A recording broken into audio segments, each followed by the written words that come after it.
Bonjour, famille, bienvenue sur Histoire avec Madésie. S'il vous plaît, abonnez-vous et laissez-nous un j'aime. Cela représente tout pour nous. Partagez également cette vidéo avec vos amis et vos proches, et activez les notifications de publication pour ne pas manquer nos futures vidéos. Merci de le faire. Installez-vous confortablement et détendez-vous pendant que nous plongeons dans l'histoire. L'odeur de la cire pour sol flottait dans l'air alors que Jennifer Okoro s'agenouillait pour frotter les carreaux de marbre du grand foyer du manoir. Ses mains, calleuses après des années de labeur, bougeaient mécaniquement, tandis que son esprit dérivait vers la voix fragile de sa mère lors de leur dernier appel téléphonique. Son téléphone, enveloppé dans un étui fissuré et caché sous son tablier, vibra contre sa taille. S'essuyant les mains à la hâte, elle répondit d'un murmure « Allô ?» La voix à l'autre bout du fil n'eut pas besoin de beaucoup d'explications. L'employé de la morgue dit simplement « Nous essayons de vous joindre. Votre mère est décédée ce matin. Son corps est ici, mais nous ne pouvons pas le garder longtemps sans paiement. » Les mots s'accrochèrent à la poitrine de Jennifer comme une corde se resserrant autour de ses poumons. Elle resta assise, immobile sur le sol froid, la serpillière glissant de ses mains. Une femme de ménage passa, la remarquant à peine alors que des larmes montaient à ses yeux.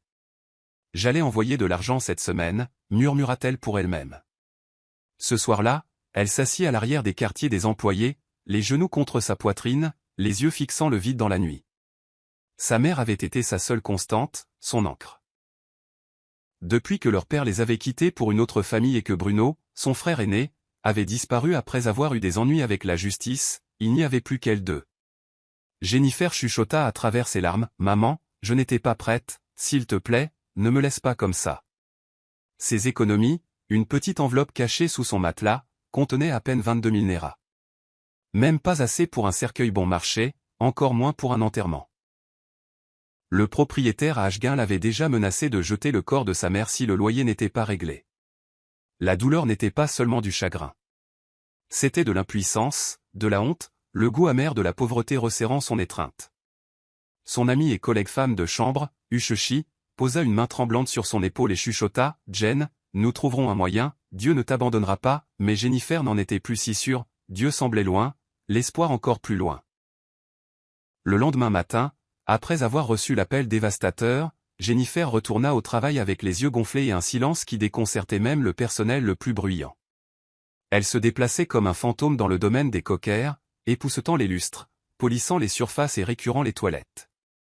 Pourtant, son esprit rejouait l'image de sa mère, froide sur une plaque d'acier inoxydable.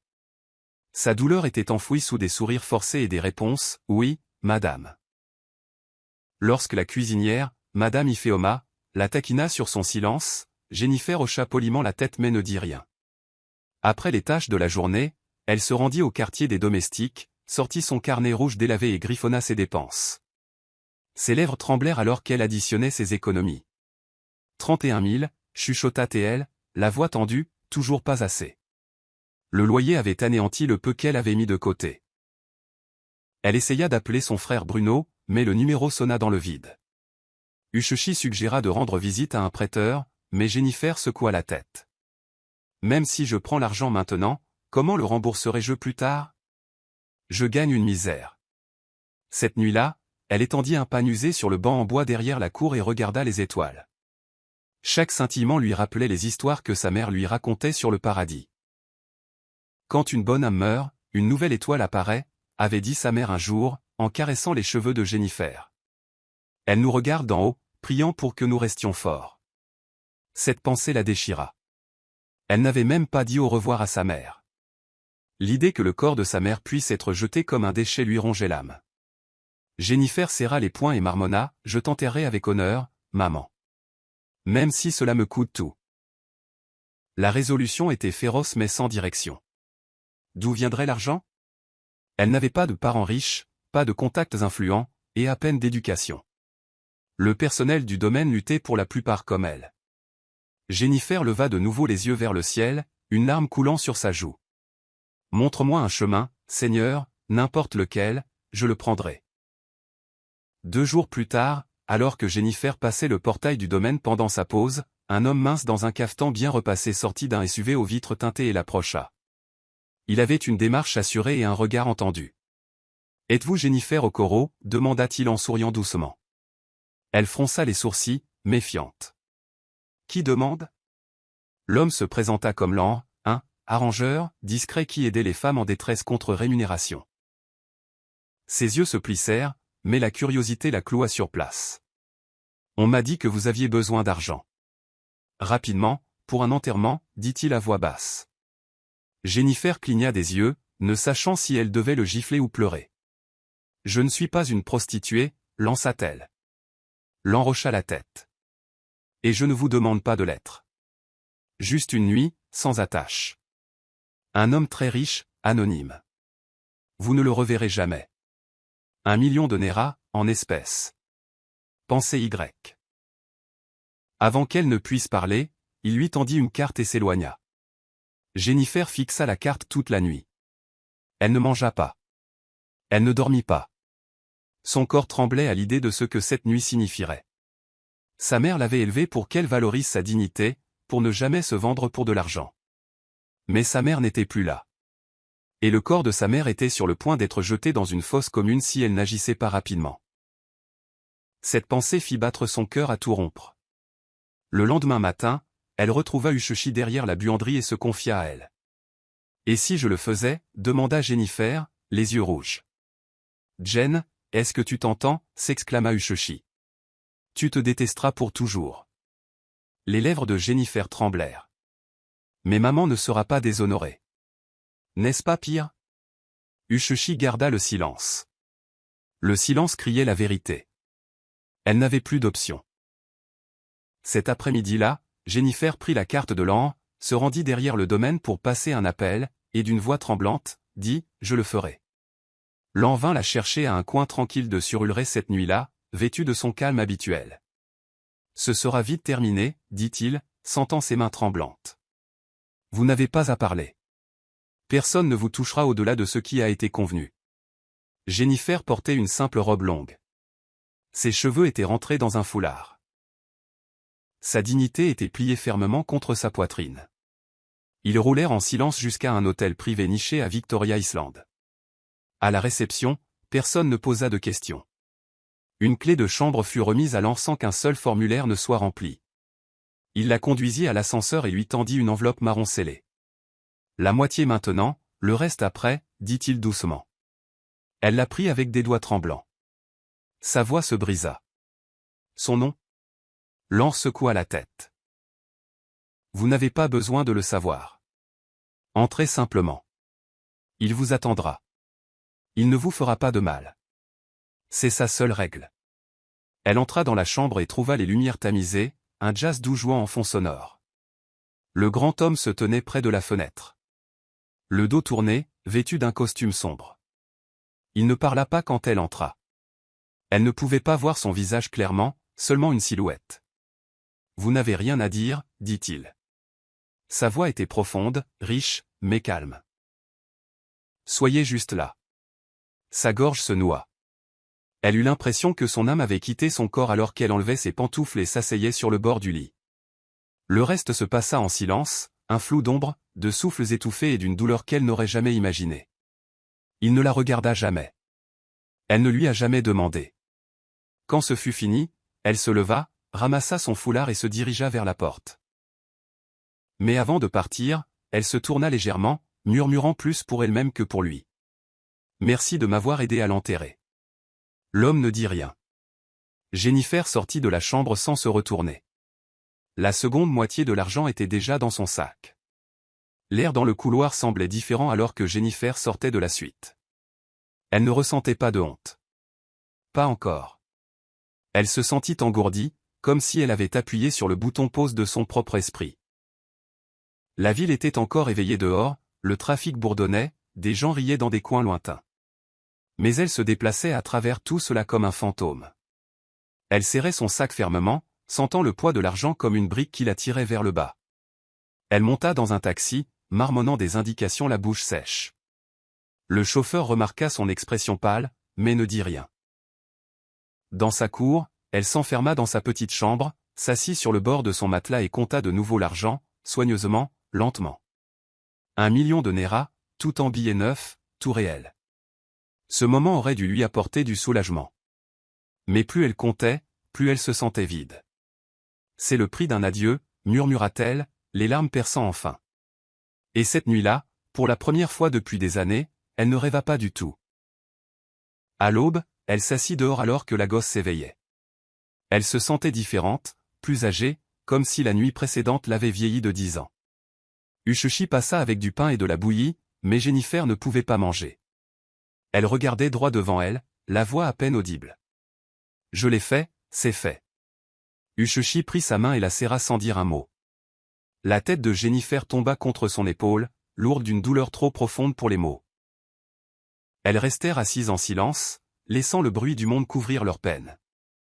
Alors que le soleil montait plus haut, Jennifer se leva et se rendit à la morgue. Elle régla le solde, signa les papiers de sortie et organisa un modeste cercueil blanc.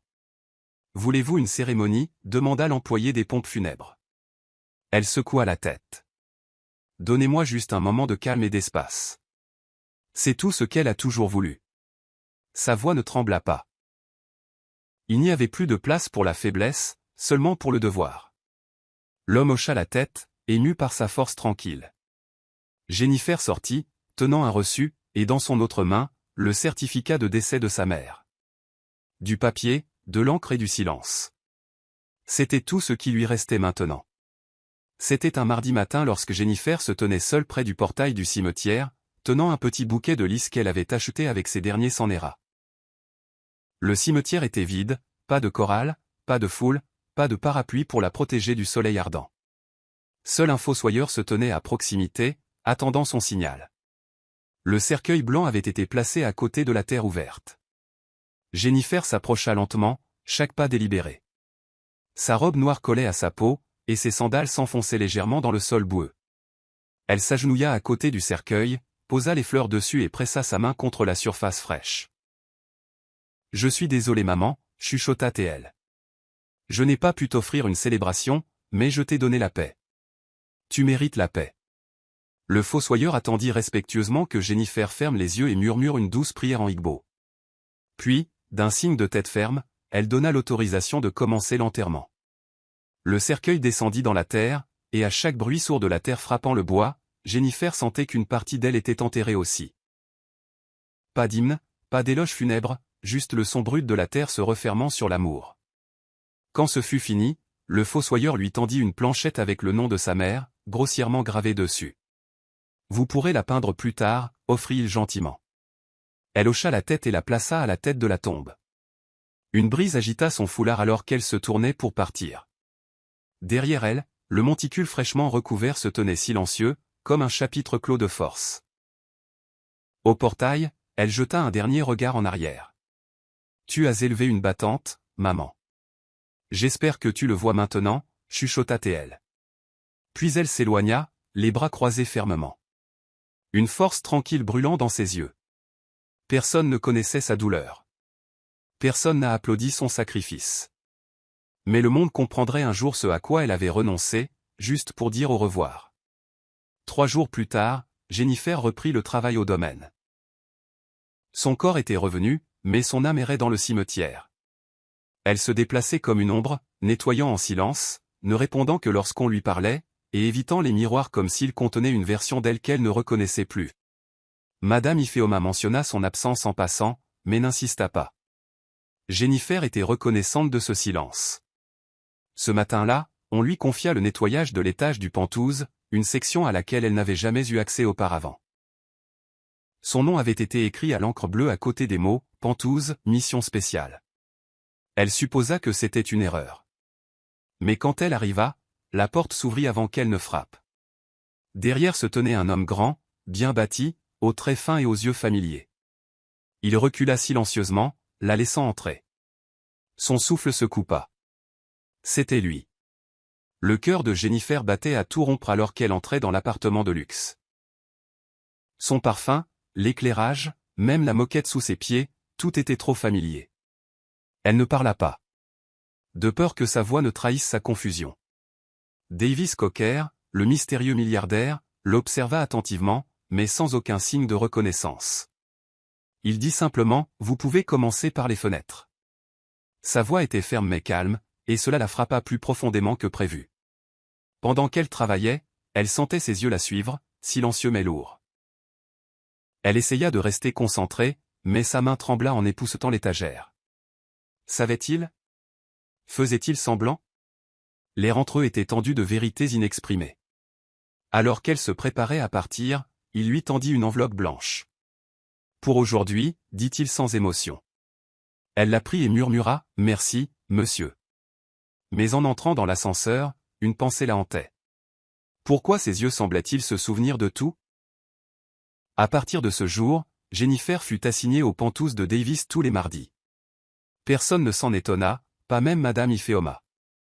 Chaque fois qu'elle entrait dans la suite, c'était comme entrer dans un rêve rempli de tension. Davis n'a jamais évoqué cette nuit-là, ne lui a jamais posé de questions sur son passé, n'a jamais fait de gestes suggestifs, mais ses yeux profondément observateurs, restaient sur elle plus longtemps que nécessaire. Jennifer, veillant à ne pas laisser transparaître son malaise, s'en tenait à sa routine. « Bonjour, monsieur, disait-elle d'une voix égale. Les stores et les soldes d'abord. » Il hochait la tête en silence, puis se retirait dans son bureau, mais jamais trop loin. Un après-midi, alors qu'elle se penchait pour ranger une pile de livres, elle sentit son regard dans son dos. Quand elle se retourna, il détourna les yeux, mais pas assez vite. Leurs regards se croisèrent un instant de trop. « Y a-t-il un problème avec les étagères » demanda-t-elle, forçant un ton léger.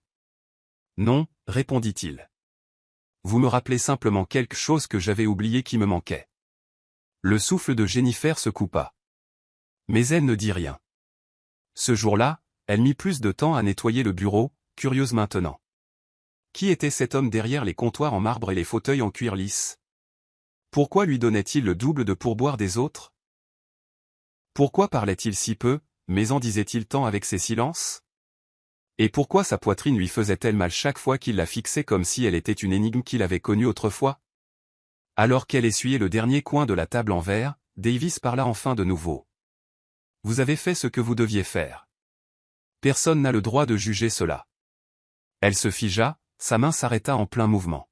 « Excusez-moi, murmura-t-elle. » Mais Davis s'était déjà détourné, se versant un verre. « C'est tout pour aujourd'hui, Jennifer, dit-il doucement. Merci. » Elle sortit, son esprit en ébullition. Se souvenait-il? Si oui, pourquoi était-il si gentil? Ou pire, était-ce de la pitié? Jennifer passa le week-end à essayer de changer son emploi du temps. Elle parla au coordinateur du personnel, proposa même d'échanger ses affectations, mais sa demande fut refusée. « Monsieur Cocker vous a personnellement demandé, » dit l'homme. Les sourcils levés. « Pourquoi abandonneriez-vous un si bon poste? Il paie le triple. » Jennifer força un sourire. « C'est juste peu pratique. » Mais elle savait que ce n'était pas la vérité. La vraie raison la rongeait. Ce malaise grandissant que Davis voyait au-delà de son uniforme, au-delà de son silence. Chaque semaine, elle se disait de rester distante, de simplement nettoyer et de partir. Mais chaque fois qu'elle regardait dans ses yeux, ses défenses s'effritaient petit à petit. Lors d'une visite, alors qu'elle ramassait ses dossiers éparpillés, leurs mains se frôlèrent et elle sursauta. « Désolée, dit-elle rapidement. »« Ce n'est rien, murmura-t-il. »« Vous agissez toujours comme si vous faisiez quelque chose de mal. »« Ce n'est pas le cas. » Elle ne répondit pas. Que pouvait-elle dire? Qu'elle était terrifiée d'être exposée. La sensation d'être vue par quelqu'un qui avait autrefois été témoin de son moment le plus vulnérable. Cette nuit-là, elle s'assit dans son lit et ouvrit son vieux carnet. Elle griffonna des mots qu'elle ne pouvait pas dire à voix haute. « Il ne me traite pas comme si j'étais souillée. » Pourquoi? Un coup à sa porte interrompit ses pensées. Ushushi entra avec du suya et du fanta. « Tu penses trop, » dit Ushushi, s'asseyant en tailleur. « Davis est riche, célibataire, et il a une belle peau. S'il te regarde, laisse-le regarder. » Jennifer leva les yeux au ciel. « Ce n'est pas une histoire d'amour, Ushushi. C'est la vraie vie. » Ushushi haussa les épaules. « Alors, la vraie vie a des chapitres. Peut-être que le tien vient de commencer. » Jennifer gloussa doucement, mais au fond, la peur demeurait. Des connexions comme celle-ci, non désirées, inattendues, étaient dangereuses. Et elle avait déjà payé assez cher pour une erreur. Les talons parfaitement droits, claquant comme des coups de feu contre le sol en marbre. « Où est Davis ?» demanda-t-elle à Elisabeth en jetant ses bagages de côté. Elisabeth soupira, sirotant lentement son thé. En haut, là où il se cache ces derniers temps. Avec sa nouvelle femme de chambre. Les yeux de Jessica se plissèrent. Une femme de chambre. Elisabeth se pencha en avant. La voix froide. Jennifer, une fille discrète, de milieu modeste. Il semble fasciné par elle. Mais ne t'inquiète pas, ma chérie. C'est juste une phase. Il s'en lassera bientôt. Mais Jessica n'était pas convaincue. Davis était un homme qui ne s'attardait pas sur les distractions, à moins que quelque chose ne le touche profondément. Le fait qu'il soit soudainement renfermé, indisponible et qu'il évite les appels était suffisant pour sonner l'alarme. Plus tard dans la nuit, Jessica accula Davis dans son bureau. « Tu es différent », dit-elle en tournant autour de lui comme un faucon. « Depuis quand donnes-tu des missions personnelles aux femmes de chambre ?» Davis leva les yeux de son ordinateur portable, imperturbable. « Tu es toujours aussi dramatique, Jess. » Elle rit amèrement. « Ne dévie pas. Cette fille dort-elle dans ton lit maintenant, ou juste dans ta tête ?» Davis se leva calmement. « Elle ne te concerne pas. Et non, elle ne dort nulle part près de moi. Mais peut-être que si quelqu'un avait un jour respecté mes limites, nous ne serions pas des ex. » Le visage de Jessica s'assombrit. « Tu la défends ?» Il passa devant elle sans la regarder. « Je défends la paix, quelque chose que tu ne m'as jamais donné. » Elle resta là, seule, stupéfaite et furieuse. Jennifer, ce nom résonnait dans son esprit comme une menace. Si Davis avait choisi une femme de chambre plutôt qu'elle, ce ne serait pas seulement une trahison. Ce serait la guerre. La machine à rumeurs du domaine commença à tourner à plein régime. Cela commença par des rires étouffés près de la buanderie, puis des chuchotements au-dessus des seaux de serpillière. Jennifer voit au gars Davis, oh, marmonna une femme de ménage en essorant son chiffon. Une autre répondit, tu as vu son nouvel éclat. Même sa poudre a changé. Jennifer sentait les regards dans son dos chaque fois qu'elle passait. Personne ne l'affrontait directement, mais leur silence était plus bruyant qu'une confrontation. Les pourboires dans le pot à pourboire commencèrent à diminuer. Une femme de ménage, Stella, renversa même accidentellement de l'eau de javel sur son uniforme. Jennifer le lava en silence, les lèvres tremblantes. Le lieu de travail autrefois neutre était devenu hostile, et plus Davis la demandait pour le pantouse, plus elle devenait isolée parmi ses pairs. Ushushi tenta de la réconforter, mais même elle devint distante, ne sachant comment naviguer dans la nouvelle hiérarchie qui se formait autour de la proximité obscure de Jennifer avec la richesse. Un après-midi, alors que Jennifer entrait dans la cuisine du domaine pour prendre une serpillière, elle entendit deux superviseurs parler. « Je n'aime pas la tournure que prennent les choses, » dit l'un. « Si elle veut grimper, elle devrait au moins le faire ouvertement. » Toutes ces visites sournoises en jouant l'innocente. Jennifer se figea près de la porte, les poings serrés. Elle ne faisait rien de mal. Elle n'acceptait même plus les pourboires que Davis offrait. Mais la culpabilité n'avait rien à voir avec les chuchotements, l'envicie. Cette nuit-là, elle s'assit sur son lit et écrivit de nouveau dans son carnet. J'ai travaillé pour tout. J'ai sacrifié plus qu'ils ne le sauront jamais. Mais dans ce monde, la dignité n'est pas assez forte pour faire taire les rumeurs. Pour la première fois, Jennifer se demanda si retourner au travail après l'enterrement avait été une erreur. Elle regarda les étoiles à travers la fenêtre fissurée et chuchota, « Si seulement tu pouvais parler, maman, j'ai besoin de ta voix maintenant plus que jamais. » On frappa à sa porte juste après 6 heures du matin. Jennifer, encore en pagne et foulard, ouvrit à moitié endormie, pour se retrouver face à son frère aîné, Bruno. Elle cligna des yeux, le cœur battant. On ne l'avait pas vu depuis 3 ans, depuis qu'il avait disparu avec une partie de l'argent de leur mère. Bruno, chuchota-t-elle. Il sourit, un cure-dent pendant à sa bouche. Alors, tu ne vas pas serrer ton unique frère dans tes bras. Elle recula, incrédule. Pourquoi es-tu ici? Bruno entra sans demander, les yeux balayant la modeste chambre.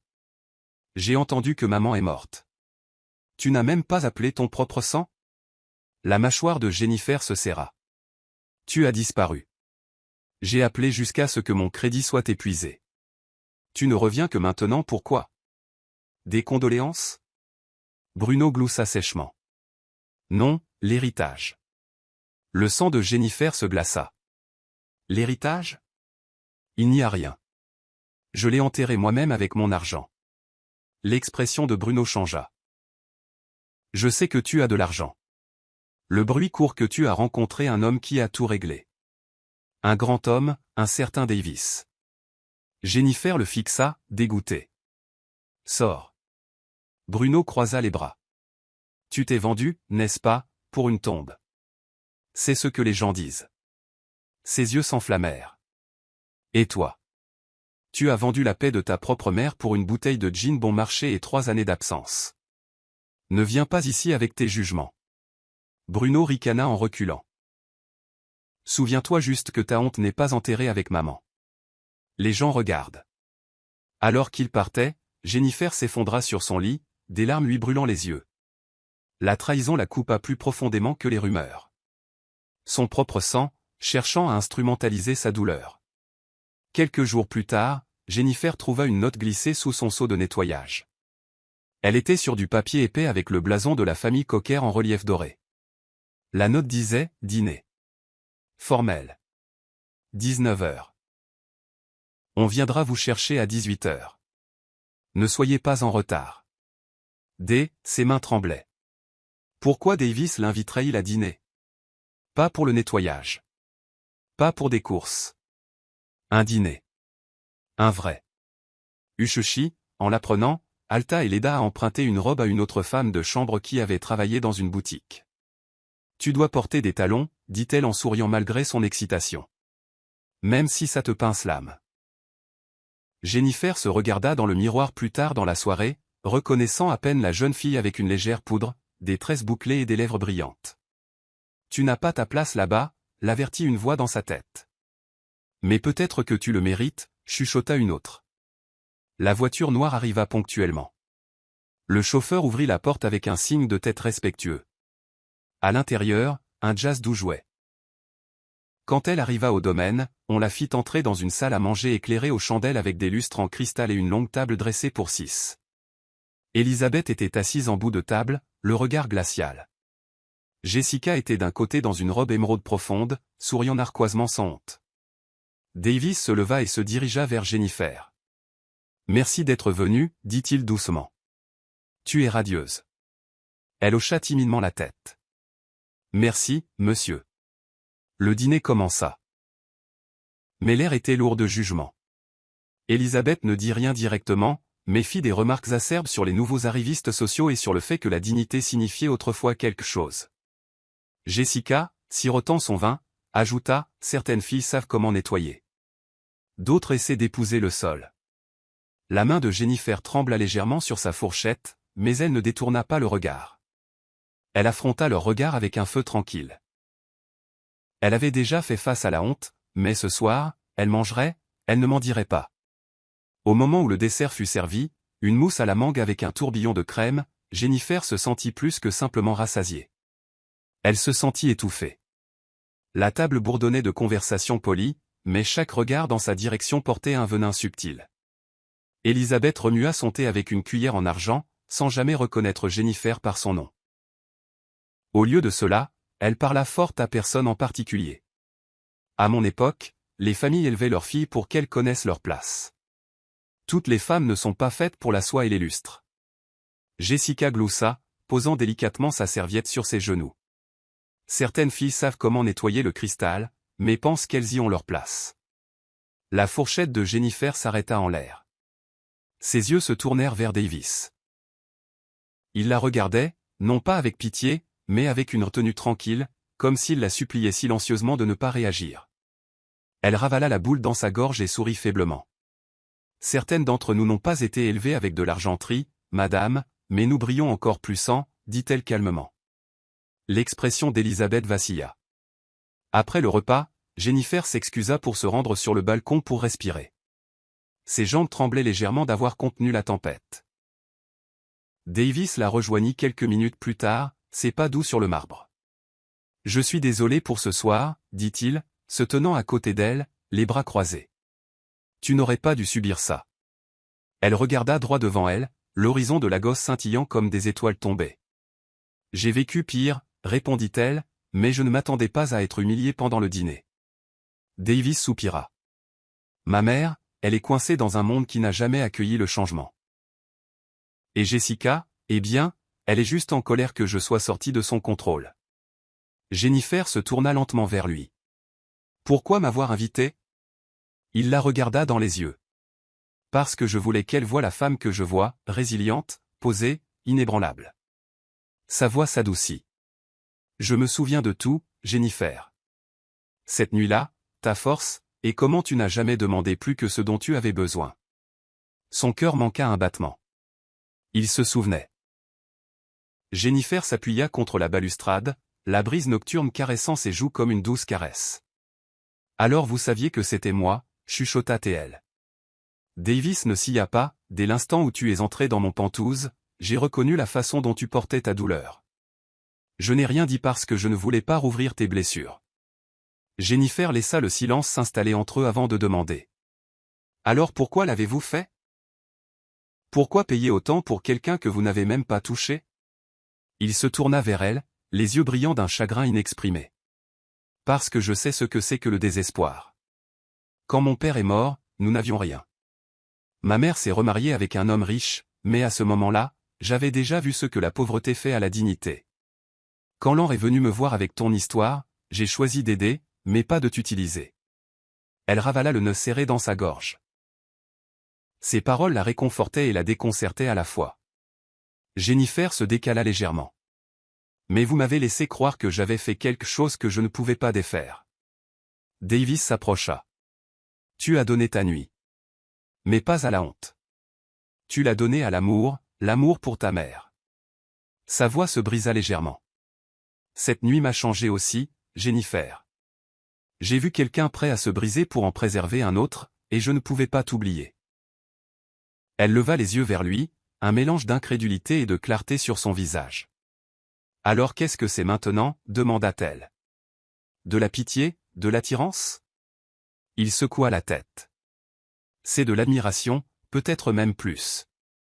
Mais je veux que tu saches que quoi qu'il arrive ensuite, c'est ton choix. Je te dois bien ça. Sa poitrine se serra alors qu'elle détournait le regard, luttant pour équilibrer la gratitude, l'émotion et la peur. Elle n'était pas sûre de ce que cela devenait, mais pour la première fois, ce n'était pas la honte qui la remplissait. C'était la possibilité. La fureur de Jessica atteignit son paroxysme au moment où elle vit les photographies, des clichés granuleux pris depuis le balcon, capturant Davis et Jennifer sous le ciel nocturne. Ses ongles rouges tapotaient furieusement l'écran de son téléphone alors qu'elle passait appel sur appel. Le lendemain matin, les réseaux sociaux étaient inondés d'insinuations. Une femme de chambre séduit un milliardaire, titrait un article. L'empire cocker secoué par un scandale, disait un autre.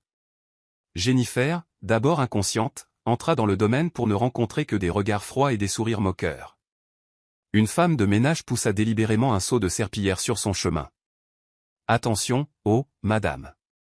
Ne tâchez pas cette robe en soie, ricana T.L. Jennifer s'arrêta, puis continua son chemin. Mais quand elle atteignit la cuisine, Ushushi l'accueillit avec une expression tendue. Tu dois voir ça, chuchota T.L. en tendant son téléphone à Jennifer. Alors que Jennifer faisait défiler, son souffle se coupa. Sa photo, son visage, son nom, partout. Elle courut dans l'arrière-cour derrière le domaine, le cœur battant. Davis la trouva là quelques minutes plus tard, accroupie sur un banc, le téléphone tremblant dans sa main. Il me traite de tous les noms, dit-elle d'une voix creuse. Chercheuse d'or, prostituée, arriviste sociale. La mâchoire de Davis se serra. C'est l'œuvre de Jessica. Elle a encore des amis dans les médias. Jennifer leva les yeux vers lui, des larmes menaçant de couler. Pourquoi ferait-elle ça? Juste parce que j'existe dans ton monde. Il s'agenouilla devant elle. Parce que tu as menacé tout ce qu'elle pensait posséder, mon attention, mon avenir. Mais ça ne te définira pas, elle laissa les larmes couler librement maintenant. Je voulais juste enterrer ma mère. Je n'ai rien demandé de tout ça. Davis prit doucement ses mains. Alors laisse-moi arranger ça. Fini le silence. Fini les ombres. Pour la première fois, elle ne se retira pas.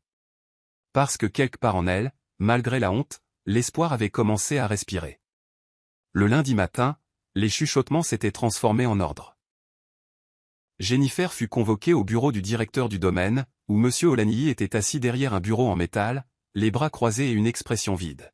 « Nous avons reçu plusieurs plaintes, dit-il sans la regarder dans les yeux. Les résidents des étages supérieurs sont mal à l'aise avec l'attention qui vous entoure. » La poitrine de Jennifer se serra. « Mais je n'ai rien fait de mal. » Il soupira. « Ce domaine est de haut standing.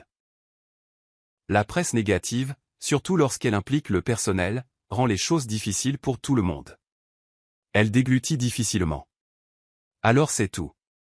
Je perds mon emploi parce que quelqu'un a répandu des mensonges. » Sa voix devint plus froide. « Vous êtes licencié parce que la discrétion est importante ici. Et clairement, votre présence a perturbé cela. » Il lui tendit une enveloppe blanche avec son dernier paiement. Elle semblait plus lourde que son cœur. Alors qu'elle quittait le bureau, elle eut l'impression que les portes du domaine se refermaient derrière elle de manière définitive. Elle marcha sans but, le soleil tapant au-dessus, la chaleur brûlant sa peau et son âme. Sa petite chambre à Ashguin ne lui semblait plus un refuge. Son propriétaire, M. Baccar, l'accueillit à l'entrée avec un froncement de sourcils tordus. 3 mois, Jennifer, pas de loyer, pas de chambre. Elle ne répondit pas, passa simplement devant lui en silence. À l'intérieur, elle s'assit sur son matelas, fixant le plafond qui s'écaillait. Les économies qu'elle gardait si précieusement avaient disparu.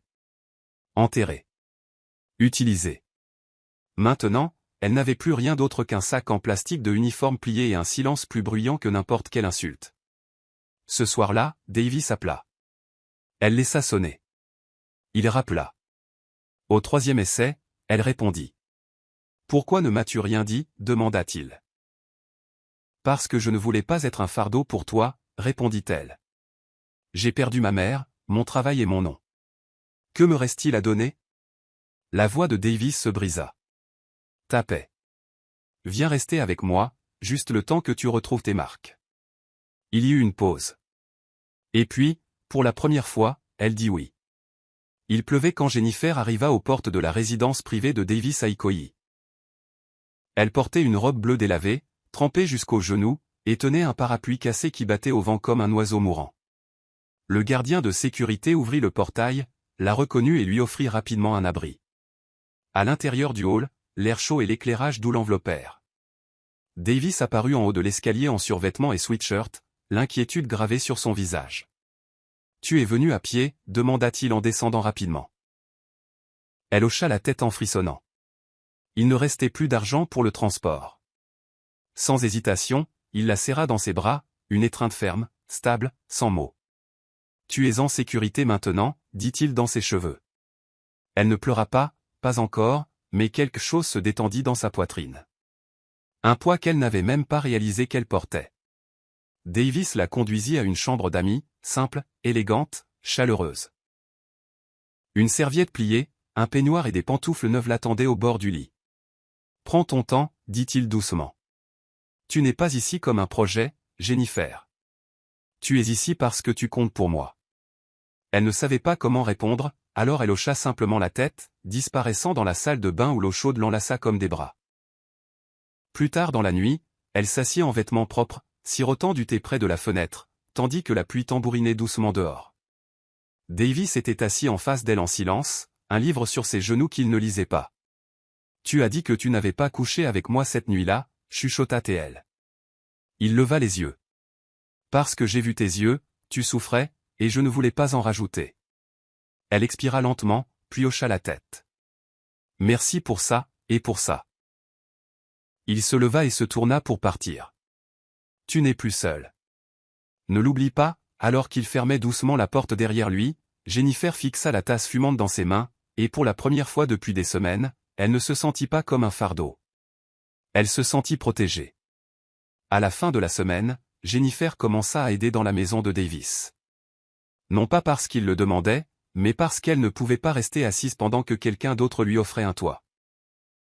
Elle épousseta les étagères, rangea les livres et aida la cuisinière à organiser le garde-manger. Un après-midi, Davis descendit et la trouva en train de balayer le patio arrière. « Tu sais que tu n'es pas obligé, dit-il doucement. Elle sourit faiblement. « Je sais, mais ça m'aide à me sentir utile. » Ce soir-là, alors qu'il dînait, il aborda un sujet inattendu. « J'aimerais que tu travailles avec moi, chez Cocker Holdings. Rien de public. Juste des tâches administratives pour l'instant. » Jennifer se figea, la fourchette en l'air. « Pour moi? Mais je n'ai même pas de diplôme universitaire. » Il secoua la tête. « Tu es intelligente, organisée et minutieuse. Tout le reste peut s'apprendre. Tu as juste besoin de quelqu'un qui croit en toi. » Sa gorge se serra. « Je n'ai jamais été dans un bureau auparavant. » Il sourit. « Alors que ce soit ta première porte. » La nouvelle de sa nomination ne plut pas à tout le monde, surtout à Elizabeth. Elle arriva sans prévenir un matin, sa présence aussi froide que ses perles. Elle se dirigea directement vers le salon, où Jennifer examinait des documents. « Alors c'est ce que nous faisons maintenant, » dit Elizabeth, son ton empreint de venin. « Faire entrer les femmes de chambre dans les salles de conseil. » Jennifer se leva, les épaules droites. « Avec tout mon respect, madame, je n'ai rien demandé de tout cela. Mais je ne m'en excuserai pas non plus. » Elizabeth ricana. « Tu le corromps, et je ne te laisserai pas ruiner son avenir. » Davis entra juste à temps, sa voix tranchante. « Mère, ça suffit. » Elizabeth se tourna vers lui. « Tu vas perdre le conseil d'administration, les investisseurs, tout. Juste pour une fille sortie du caniveau. » La mâchoire de Davis se serra. « Alors qu'ils partent. Je préfère perdre la richesse que de vivre avec la lâcheté. » Le silence tomba comme un coup de tonnerre. Elizabeth partit, furieuse. Jennifer se tourna vers Davis. « Tu n'étais pas obligé de faire ça. » Il la regarda doucement. « Mais je le voulais. » Jessica attendit que Jennifer ait acquis juste assez de stabilité pour frapper. Alors que le public spéculait encore sur son ascension soudaine dans le cercle intime de Davis, Jessica invita Jennifer dans un restaurant à l'équille sous prétexte de réconciliation. « Parlons entre femmes », disait le message. Jennifer, hésitante mais curieuse, accepta, espérant que cela pourrait être une tentative de clore le chapitre. Quand elle arriva, Jessica était déjà assise, impeccable comme toujours, sirotant de l'eau citronnée avec un léger sourire. « Jennifer ma chérie, » dit-elle, sa voix mielleuse de malice. « Je veux juste clarifier les choses. Peut-être que je t'ai mal comprise. » Jennifer s'assit, gardant sa garde haute. Mais au moment où leur conversation commençait, un caméraman apparut de derrière le rideau. Puis un autre, puis un troisième, les flashs crépitèrent comme des coups de feu. « Souris pour la presse, » dit Jessica doucement. « Laisse-les rencontrer la fille qui a troqué sa honte contre un statut. » Le cœur de Jennifer battait à tout rompre alors que les journalistes inondaient leur table de questions indiscrètes. « Avez-vous couché avec lui pour le poste? Quel était le montant de la transaction? Portez-vous son enfant? » Sa voix se coinça dans sa gorge. Elle se leva brusquement, renversant sa chaise. « Vous m'avez piégé, » chuchota-t-elle. Jessica se leva aussi, imperturbable. « Tu peux polir le cristal, ma chère, mais n'oublie pas que tu n'es toujours pas taillé dedans. » Les appareils photo flashèrent de nouveau. Jennifer bouscula les journalistes et courut dans la rue, les larmes brouillant sa vision. Elle ne s'arrêta que lorsqu'elle atteignit une ruelle derrière le bâtiment. Là, elle s'effondra contre un mur, haletante. Son téléphone vibra à plusieurs reprises, des appels, des notifications, des SMS. C'était déjà en ligne. Elle avait été ramenée dans la boue qu'elle pensait avoir fui. Cette nuit-là, son silence n'était plus une force. C'était une tempête sur le point d'éclater. Davis était en réunion du conseil d'administration lorsque la vidéo a été diffusée sur les réseaux sociaux. Un clip de 30 secondes montrait Jennifer reculant devant les journalistes. Le mascara coulant sur ses joues, encadré sous des titres comme « De femme de chambre à maîtresse » et « La mystérieuse femme du milliardaire pleure en public ». Son téléphone s'est allumé sans arrêt, mais il les a tous ignorés. Le temps qu'il rentre à la maison, Jennifer était recroquevillée sur le sol de la chambre d'amis, les genoux ramenés à sa poitrine. Il s'agenouilla à côté d'elle. Tu n'as pas à t'expliquer, a-t-il murmuré. Elle a levé les yeux, le regard vide. Ils m'ont brisé, Davis. Devant les caméras, comme si j'étais jetable. Il lui a pris la main. Non. Tu n'es pas jetable, et je ne laisserai plus personne te traiter de cette façon. Ce soir-là, Davis a convoqué une conférence de presse contre l'avis de son équipe juridique. Laissez-les dire ce qu'ils veulent, a-t-il dit à son assistant. Mais ils entendront ma voix cette fois. Devant une salle de presse comble, Davis s'est avancé sur le podium dans un costume gris anthracite. Il y a eu des rumeurs sur la femme qui me tient à cœur, a-t-il dit d'une voix ferme. Son nom est Jennifer Okoro. Elle n'est pas une chercheuse d'or. Elle n'est pas un scandale. C'est une femme d'un courage et d'une dignité extraordinaires. Et je suis à ses côtés. Les appareils photo ont cliqué.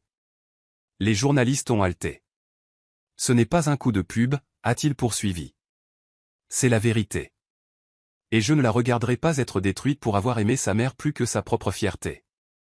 La salle était stupéfaite. Jennifer regardait de chez elle, les mains sur la bouche. Pour la première fois, quelqu'un avait choisi de protéger son nom, pas de l'enterrer. Le lendemain matin, un léger coup à la porte a interrompu le petit déjeuner tranquille de Jennifer. C'était un coursier tenant une petite enveloppe marron. Livraison pour Jennifer Okoro, a-t-il dit en lui tendant un paquet sans adresse de retour. Curieuse, elle l'a ouvert lentement et s'est figée. À l'intérieur se trouvait une lettre aux bords usés, écrite dans l'écriture cursive familière de sa mère. La morgue l'avait trouvée dans le vieux sac à main de sa mère. Les mains de Jennifer tremblaient alors qu'elle dépliait le papier. Mon enfant très cher, commençait-elle. Si tu lis ceci, c'est que je suis déjà parti.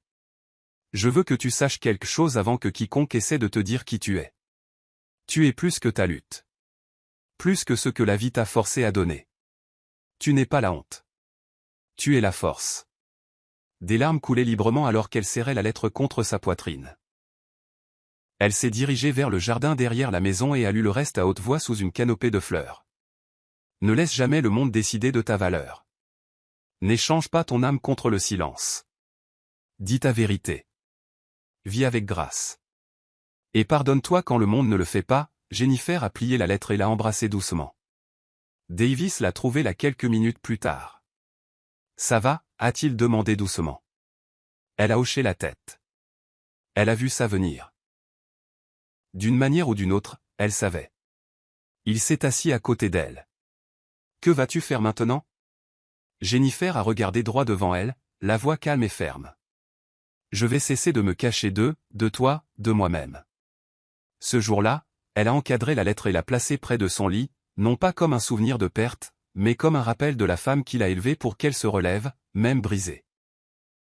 Le silence entre Jennifer et Davis s'était adouci, non plus froid, mais hésitant. Un soir, alors qu'ils examinaient ensemble des documents, Davis ferma son ordinateur portable et la regarda avec une vulnérabilité inhabituelle. « Tu as changé ma façon de respirer, Jennifer, dit-il doucement. Chaque fois que je te vois avancer, je me surprends à vouloir faire partie de ton avenir. Pas seulement de ton sauvetage. » Jennifer leva les yeux, surprise. « Tu dis que c'est de l'amour ?» Il hocha lentement la tête. « Je ne sais pas quand c'est arrivé. Peut-être la nuit où tu étais sous la pluie. Ou quand tu as lu la lettre de ta mère à voix haute sans broncher.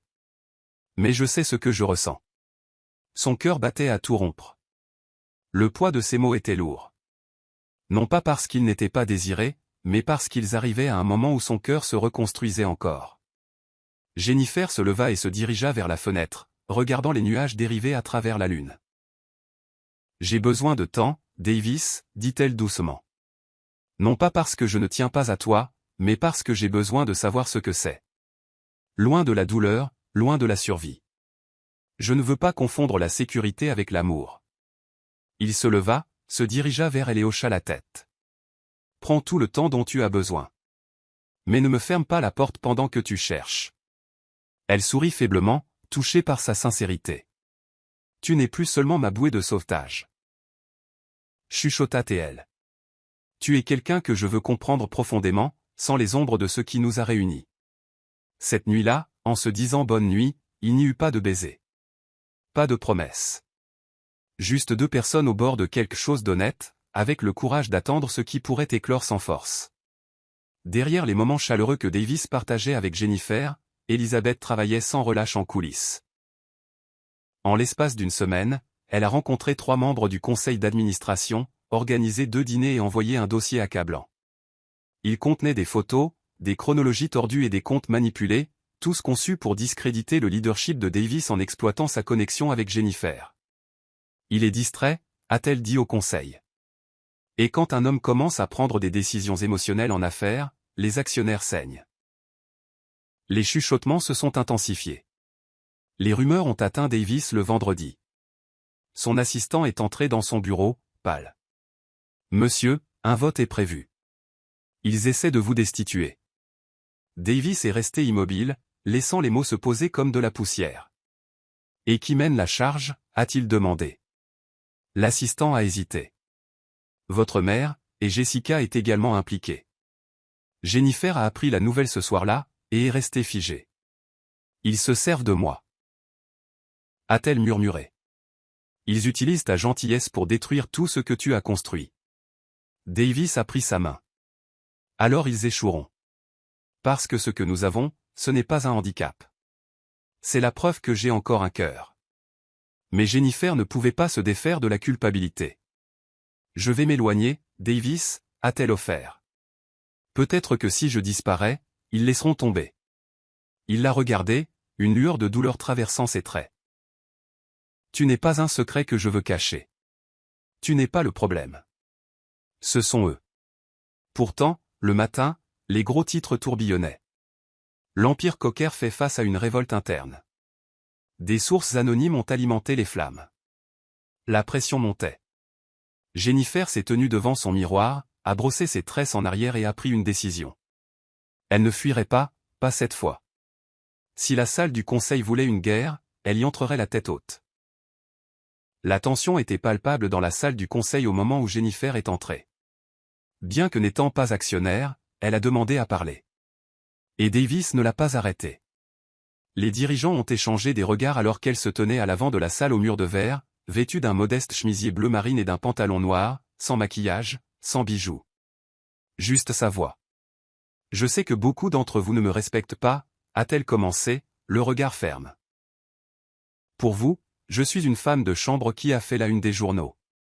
Une fille au passé indigne de cette salle. Mais ce que vous ne voyez pas, c'est l'homme que vous essayez de détrôner. Un homme qui a soutenu quelqu'un alors que cela lui coûtait tout. » La salle était silencieuse, certains détournaient le regard. D'autres se penchaient en avant, mais tous écoutaient. La voix de Jennifer ne s'est pas brisée une seule fois.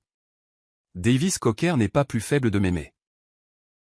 Il est plus fort de tenir bon alors qu'il aurait pu céder à la pression. C'est le genre de leader dont vous avez besoin. Pas un qui se cache derrière des noms polis et une fausse pureté. Elle a reculé. Si vous croyez que le scandale ruine la réputation, alors vous avez oublié que la vérité la restaure. Quand elle s'est assise, le silence a persisté jusqu'à ce que le président prenne enfin la parole.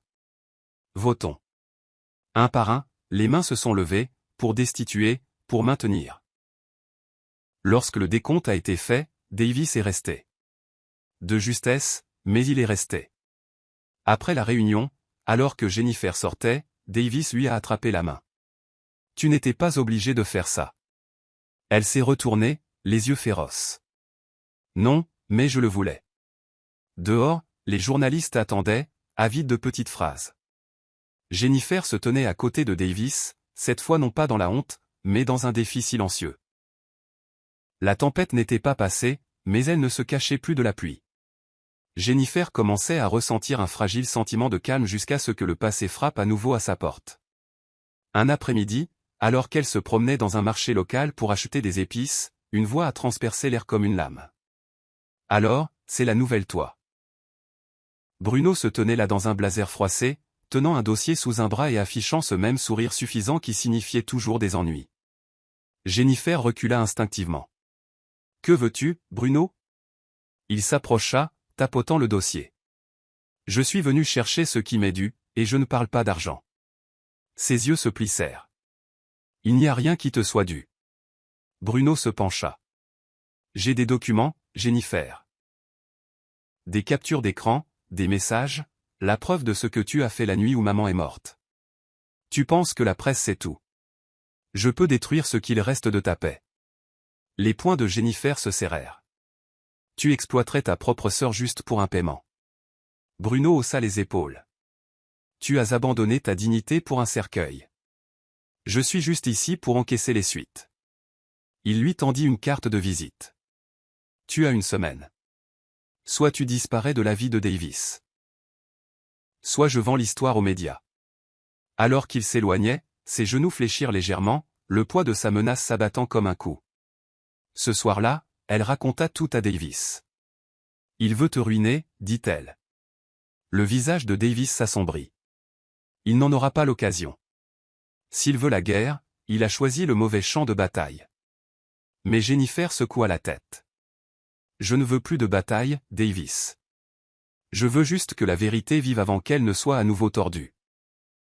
Et à ce moment-là, elle prit une décision, une qui lui coûterait son confort, mais préserverait sa liberté.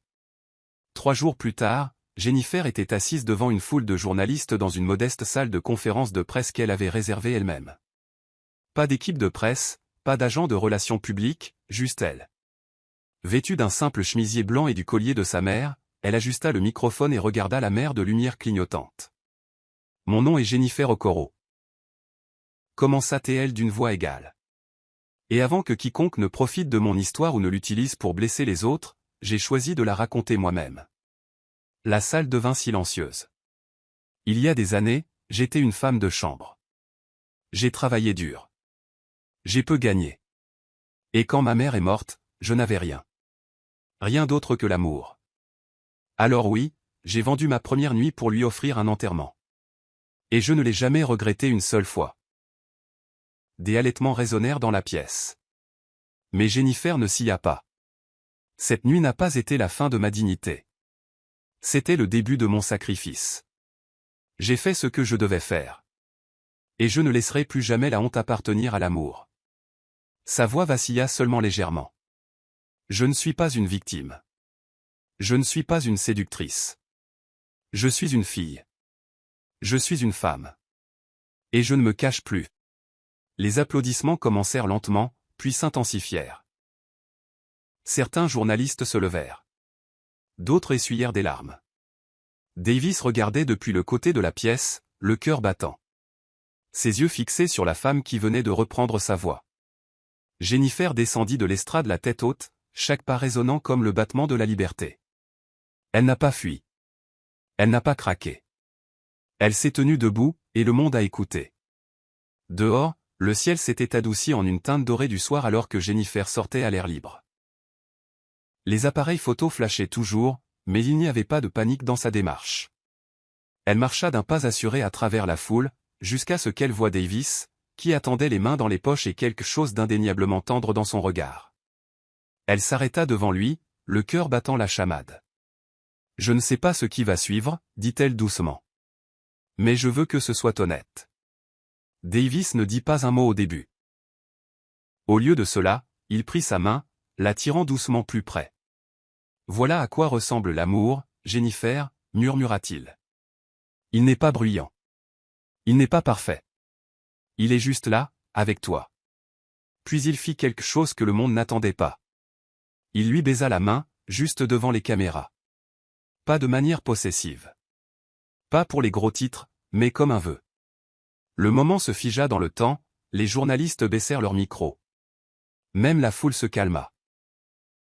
Les yeux de Jennifer brillèrent de larmes, pas de honte cette fois, mais de quelque chose de nouveau. Quelque chose de beau.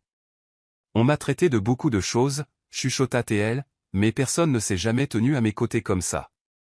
Davis sourit. Alors laisse-moi continuer à le faire. Jour après jour, plus de cachettes. Ce soir-là, les réseaux sociaux s'embrasèrent, non pas avec un scandale, mais avec un moment qui fit taire les ragots. Demain, une vérité. Une femme qui ne survivait plus, mais qui vivait enfin. Et le monde commença à voir Jennifer Okoro non pas comme un gros titre, mais comme un nom qui signifiait courage. L'air matinal était vif de silence, alors qu'Elizabeth O'Mahony était assise dans son jardin privé, une tasse de thé en argent intacte sur la table en marbre à côté d'elle. Les retombées de la vérité publique de Jennifer avaient tout fait basculer. Le conseil d'administration, autrefois facilement influençable, remettait maintenant en question son autorité. Même les amis de la famille gardaient leur distance. Cet après-midi-là, Davis lui rendit visite, non pas avec colère, mais avec une conviction tranquille. « Tu as bâti un empire, mère, dit-il en se tenant devant elle. Mais en essayant de le protéger, tu as oublié le genre d'homme que tu as élevé. » Elisabeth ne leva pas les yeux. « Tu as fait honte au nom de la famille. » Il expira. « Non, tu l'as déshonoré en faisant de la compassion un crime. » Il y eut un long silence avant qu'elle ne lève enfin le regard. « Et maintenant ?» La réponse de Davis fut ferme. « Je te retire de la structure décisionnelle. Tu conserveras tes actions, mais le contrôle appartient à ceux qui dirigent avec intégrité. » Elle ne protesta pas. Le pouvoir, réalisa-t-elle, avait déjà quitté ses mains au moment où Jennifer s'était tenue debout, inébranlable. Ce soir-là, Davis rentra chez lui, la nervosité parcourant son sang-froid. Dans sa poche se trouvait une boîte en velours, simple, sans diamant, juste une fine bague en or en forme de promesse. Jennifer était assise sur le porche, pieds nus, enveloppée dans un de ses vieux pulls, lisant une lettre. « Tu as l'air inquiet, dit-elle en levant les yeux. »« Tu ressembles à la paix, répondit-il. Elle haussa un sourcil. « Qu'est-ce que c'est que tu as dans la main ?» Sans théâtralité, Davis s'agenouilla. Pas sur un genou, mais sur les deux. Un geste non pas de spectacle, mais de reddition. « Je n'ai pas de feu d'artifice ni de foule, dit-il. Juste ça, moi, la vérité, et un avenir que je ne veux pas vivre sans toi. » Il ouvrit la boîte. Jennifer le fixa, stupéfaite. Davis ne la pressa pas. Elle s'agenouilla aussi, face à lui. « Ne le rendons pas parfait. Rendons-le simplement réel, » chuchota-t-elle. Et là, sans fanfare, sans applaudissements, ils se sont choisis. Un dimanche matin tranquille, Jennifer se tenait à côté d'une modeste tombe ornée de fleurs fraîches et d'une croix en bois sculptée à la main. Elle portait une robe blanche fluide aidée.